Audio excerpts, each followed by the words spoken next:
আরেকটু মুক্তি দিয়েছেন শেষ কথা বাকি ভাই আপনাদের জন্য আল্লাহ দেখ অনেক কষ্ট আমাদের চিন্তা নয় এটা আল্লাহ তালার স্পেশাল হোম ছিল কারণ আমার মতো সালাউদ্দিন আর আজকে ভাইদের মতো এই মানুষগুলা রাতে এখন সারা দিয়েছে এটা সবার যন্ত্র সাহায্য করেছে স্যার আজকে এটা সারা একজন মানুষ জাতীয় হওয়া আছে কিন্তু এটা তাদের স্যার এটা এমনভাবে সমাধান করবেন আমরা যেটা আমাদের 11 জন সমন্বয়ক মেন জায়গাটা আছে আমি আমাদের স্বামী সুতরাং এটা জেনে রাখবেন যে আপনাদের আমাদের চাইলেও 3 জনকে 10 জনকে প্রস্তাবের মধ্যে আপনাদের এদের করতে আমি ওই কোনো অবস্থাতে আমরা আমাদের সন্তান চাই যেটা নিয়ে আমার আপনার সন্তান আমাদের আত্মীয় যেখানে আসবে তারা যেন জীবন সম্মানে বাস্তব এটা নিয়ে আমাদের একটা গঠন করা হয়ে গেছে আমরা 3টা ফরমেট করবো আমি আপনাদের বলে দিই আপনাদের কুমিল্লা থেকে আমাদের বেলাল ভাই নেতৃত্বে যে দোকান সম্মানে কোনো নেতৃত্বে আপনারা একটা ফরমেট করবেন 3টা এই 3টা আমাদের গ্রুপে দিবেন এই গ্রুপে নিয়ে আমরা আবার 11 জন আমরা শেষ করবো আমরা 11 জন আমাদের কতজন দিয়েছি আর যদি মনে করেন ভাই আপনাদের দরকার নাই আমরা সামনে কাজবো আমি আমার নামটা লিখে আপনাকে দিয়ে দিই কোনো সমস্যা নেই আমাকে থাকতে পারতে হবে আমার দাবি আদায় হয়ে গেলে আমার কি দরকার আমার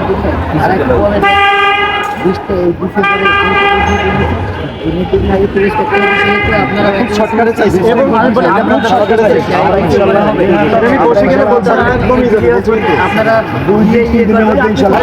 আমাদের একটু কথা বলতে ভাই আমাদের আপনাদের কথা বলিনি আমি কথা বলিনি বলেছি আমাদের বলতে দেন তারপরে ভাইয়ের একটু কথা শুনি আপনাদের আমাদের আগামী শনিবারের ভিতরে আগামী শুক্রবারের টাইমটা আপনারা একটু ফ্রি থাকলো শনিবারের ভিতরে আমাদের ধরতে হবে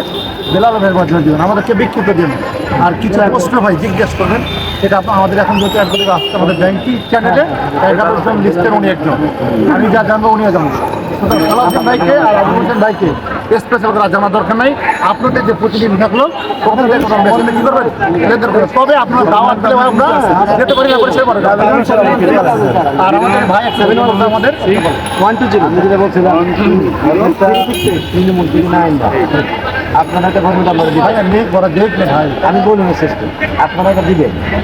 আপনারা যে 11 জন আছে আপনারা দিবেন দিলে আমরা এখানে যদি 30 মিনিট আগে ওই প্রস্তাব দিবেন যে এই জায়গাতে আচ্ছা সমাধান সবার পছন্দ লাগে ভাই আমি আপনাকে বলে দিই ভাই সবার মনের কথা আমরা শুনবো আমরা ওদেরগুলো নিয়ে ফর্মেট এইটাই ভালো হবে তাহলে ওনারা বলতো রে ভাই আমাদের মনে ভাই শোনেন 2000 মানুষ আমাদের দুটো ফর্মেট দিবে দেখতে চান দিলে ওদের কথাটা বলুক ওদের কথাটা আমরা তারপর ফর্মেট দিব আমার 1 মিনিট একটু কথা বলতে ভাই আপনি 1 মিনিট আপনি বলবেন আমি বলতে বলবো আমি 1 মিনিট বলি আমরা শুনুন আমরা এমন একটা ফরম্যাট করবো আলহামদুলিল্লাহ যেটা আমাদের একবারে এন্ট্রি লেভেলে যে ভাইরা যোগদান করছে তারা থেকে আমাদের একবার সিনিয়র মোর সিনিয়র 1995 সালে যে সমস্ত ভাইরা যোগদান করছে কেউ যেন আমাদের এর থেকে বঞ্চিত না হয় এইটা এই দয়া করে আপনারা সেভাবে গবেষণা করে বিভিন্ন ভাবে আমরা সেটি ইনশাআল্লাহ করব। এবার আমি আরেকজনের আমাদের ভাইদের কথা বলেছি আমরা যা আছি মাস্টার মাইন্ড ঠিক আছে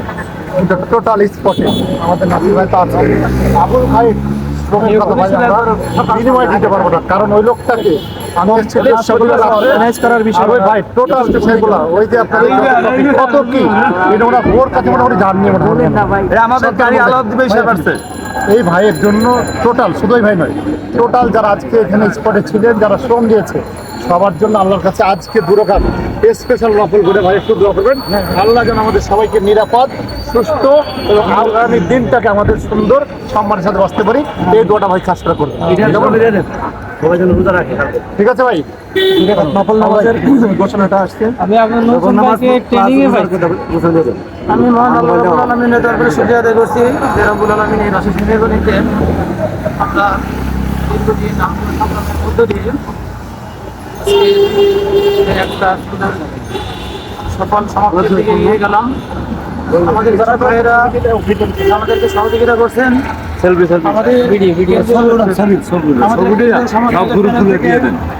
আজকে যে আমরা কর্মসূচি দিয়েছিলাম যারা এটাকে সার্থক করেছেন তাদেরকে অবশ্যই আমি ধন্যবাদ দিচ্ছি আমাদের জন্য চ্যালেঞ্জ ছিল যে আমরা লোকেদের দ্বারা নির্বাচিত ওইভাবে না যে আমরা সমন্বয়ক আমাদের নিজেদের তাগিদে আমরা আমাদের যে অধিকার আদায়ের জন্য আমরা একটা ঝুঁকি নিয়ে নামছিলাম আমরা আশা করছিলাম যে আমরা যেহেতু ঝুঁকি নিয়ে নামছি ঝুঁকি না নিলে আমাদের এই দাবি আদায় হবে না এই জন্য জীবনের মায়া ত্যাগ করে, চাকরির মায়া ত্যাগ করে,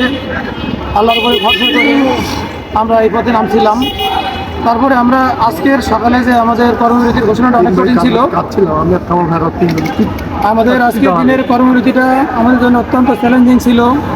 এবং আমাদের কাল রাত থেকে যেভাবে আমাদের প্রেশারাইজ করা হয়েছে আমরা এটা আমলে নিয়ে নিই। ম্যানেজার স্যার রাত গভীর রাত আমাদের ফোন দিয়েছেন যে হাসান কোথায়? স্যার ঢাকায়। অফিসে আসবেন না? স্যার আমাদের কর্মসূচি আছে। তাই জানেন না আপনাদের নামে চিঠি হয়েছে, অফিসার জানে কী করবেন, কর্মসূচি সফল করবো ইনশাআল্লাহ, দোয়া রেখে। তো যাই হোক, আমাদের প্রজেক্ট অফিসার আমাদের ফোন দিছে, আমি বলছি যে স্যার আমি আসছি স্যার, অফিসে আসবেন না স্যার, আমাদের সিদ্ধান্ত আছে যে আমরা কর্মসূচি বাস্তবায়ন করবো স্যার। তো সেইভাবে আমি কোনো রকমে আমার ভিতরে এটা ছিল না। আমার জীবন যদি চলে যেত আমি এখানে কার্পণ্য করিনি। যাই হোক, আল্লাহ রাব্বুল আলামিন আমাদের সফলতা যতটুকু দিয়েছেন আমরা এটাকে সাকসেস মনে করি। বাকিটুকু আপনারা দোয়া করবেন, সহযোগিতা করবেন। আমরা যেন আমাদের যেটা বঞ্চনা ছিল, আমাদের যে একটা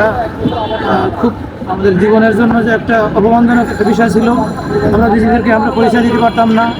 আমরা নিজেদের শ্বশুর বাড়ি যে আমাদের পরিচয় দিতে পারতাম না, আমার শালিকারাও জানে না যে আমি কোন দেশে চাকরি করি, আমার শালক জানে না, এমনকি আমি আমার গ্রামের বাড়ি যাইতেও পারি না যে আমি ফিল্ডের চাকরি কত বছর করবো। যেটা আমি বলি যে আমি প্রথমে যখন চাকরি পেয়ে ডিপার্টমেন্টে গেছিলাম, স্যারেরা বলছিলেন যে হাসান সিনিয়র অফিসার নাকি প্রিন্সিপাল অফিসার, যেহেতু ডিপার্টমেন্টে আমার একটা ভালো অবস্থান ছিল, বলছিলাম যে স্যার আসি একটা পজিশনে আর কি স্যার। তারপরে 15 বছর পরে যখন আমার অ্যাসিস্ট্যান্ট অফিসার হওয়ার জন্য আরও একটা পদ আমার প্রমোশন পেয়ে ইউনিট অফিসার থেকে তারপর অ্যাসিস্ট্যান্ট অফিসার হতে হবে, এটা আমাদের জন্য অনেক বেদনার ছিল। তারপর আমাদের একটা মেসেজ দেওয়া হয়েছিল